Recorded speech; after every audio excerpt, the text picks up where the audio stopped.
Здравствуйте. Я вот несколько дней веду вместе со своей семьей Цуриковых реальный видеоблог в интернете. Дело в том, что мы русская интеллигенция. И я написал два романа, и сейчас меня волнует роман «Русская монархия». В свое время он был выложен в интернете, и На проекте «Современная литература 21 века» литература-21.ру. Вот наш проект сайт. Да, там наши романы сосредоточены. Стихи вот Кэтган. И с тех пор жизнь моя сильно не заладилась. Я такой человек, который любит работать, понимаете? Я кончил филолог и так далее, и так далее.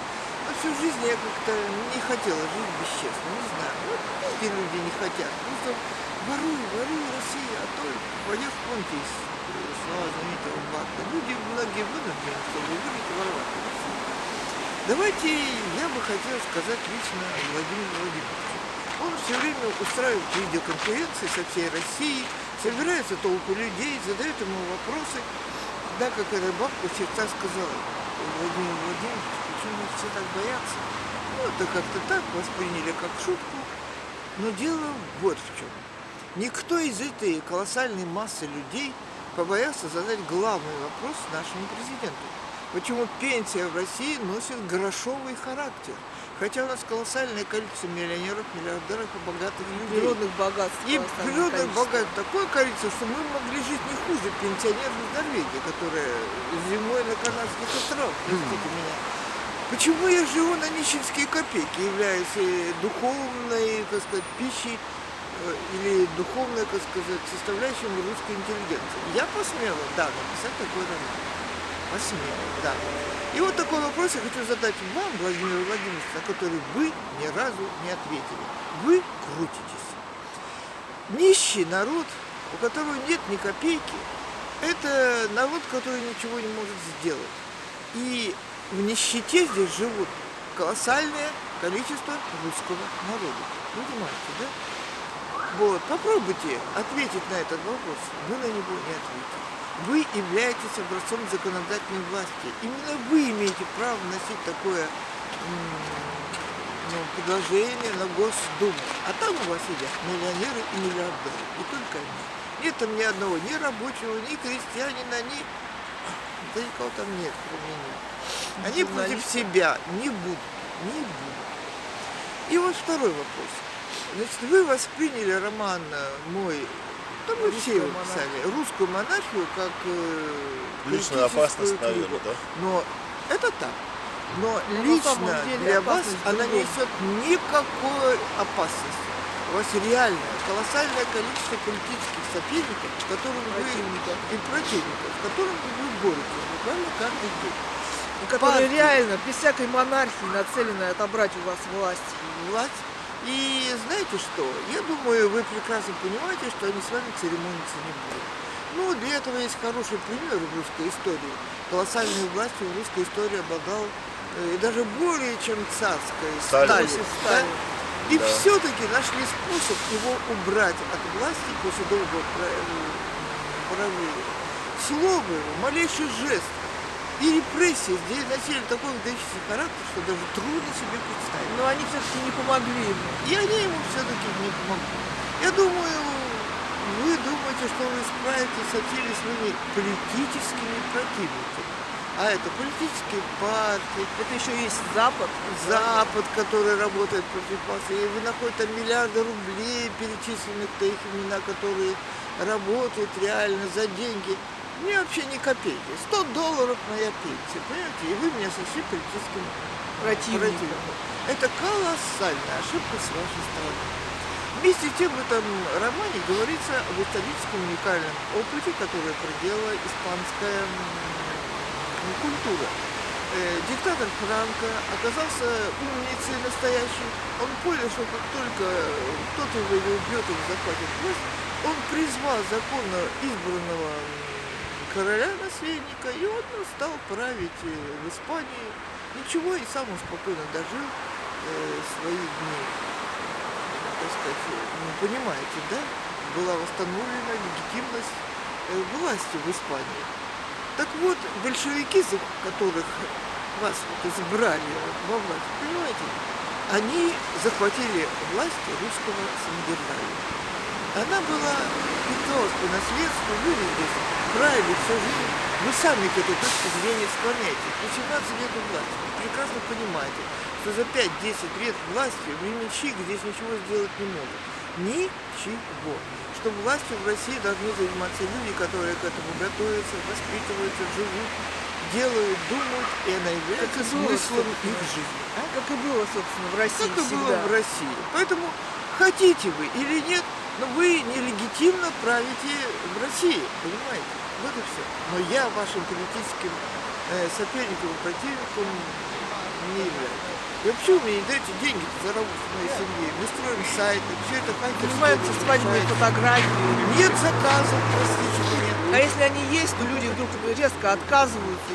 И Или даже убегают. Или даже пишут заявления какие-то в полицию, допустим. На Катю на нас. оформили дело какое-то, когда хотела В автошколе она хотела в автошколе. Мы загрузили в интернет. А, собственно, суд за что принял? За то, что мы рассказали об этой автошколе за рулем Бийск, да? Что у нее нет лицензии и нет автодрома, да? Да. Собственно, За это меня осудили? За это- Или за что? за Я это не видео, понимаю. наверное, осудили, наверное. Мы в суд этот не ходили. За Да. это видео С ними 70 мы не тысяч общались. морального Присудили, ущерба или что да. там, я не Я знаю. к этому, Мы не знаем, что такое. Может, это, конечно, И неправда. липа. Может, это липовая бумажка, вообще нам кто-то под дверь подсунул. Настоящий там суд был или нет, мы не знаем. В общем, мы подтверждаем со смешно. стороны вашего ФСБ преследования. Я не могу сказать, что вы стоите за ним или нет, но ФСБ это ваша. Книга моя. А вообще, вы знаете, вы подумайте о том, что я сказал. Я совершенно беззащитна.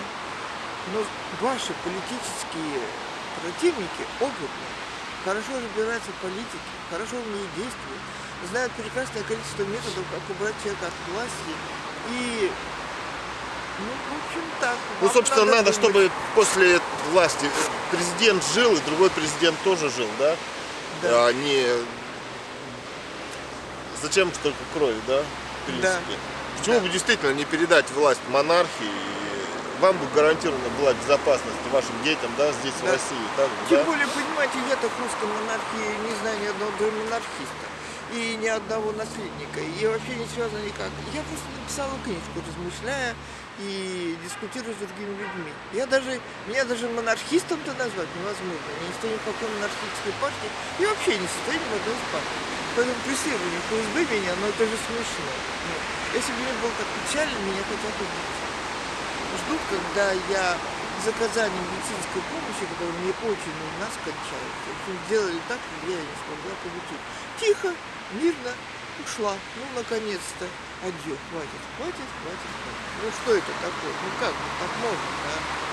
Ну, вот надеюсь, что вы умный человек, Владимир Владимирович Путин. И не забудьте, вы так долго у власти, а мы получаем такие гроши. Ну, зачем же так? Ну, значит, Так итог нельзя. вашего правления. Это итог такой, вашего правления, да. Что Нищая человек, Россия, проработавший учителем там, в музее и Учителем так в далее, музее. 20 лет, получает 8 тысяч, да, или 7 там, сколько? Да я еще и в этом похожа. Это В просто институте, смешно. ну, Это опять же да. вот минимальную пенсию она получает. Это разве не ФСБ ваша работа? Именно ее пенсия даже не индексируется. Велфор здесь не платится, никаких социальных Это работа гарантий нет. ФСБ? Чья работа это? Его 8 даже, тысяч. его, Человек 20 допустим, лет даже не проработал. прописывают, да, не поставили вот штамп у в паспорт. У меня паспорт, По закону он имеет право. срок годности там Паспорт 18 поменяли, лет. штампа в паспорте нет. нету, ну не надо мне вашей прописки, да? Но, тем не менее, это опять работа чья? Опять ФСБ вашего работа? Нет прописки. Ну, Постоянно по всем я параметрам. художник, мне не нужна ваша прописка. Ну, так вот. Вот это серьезные вопросы именно к вашей личности, к вам как к президенту, и просьба задуматься о том, что о вашей собственной судьбе. Вы понимаете, вас ожидает судьба Сталина, а вы этого не понимаете. Вы думаете, вы их всех, как сказать, сумеете победить? Ну, может быть, не знаю. Думаю, вряд ли. История... Это просто дело времени, на Дело самом времени, деле. да. Дело времени.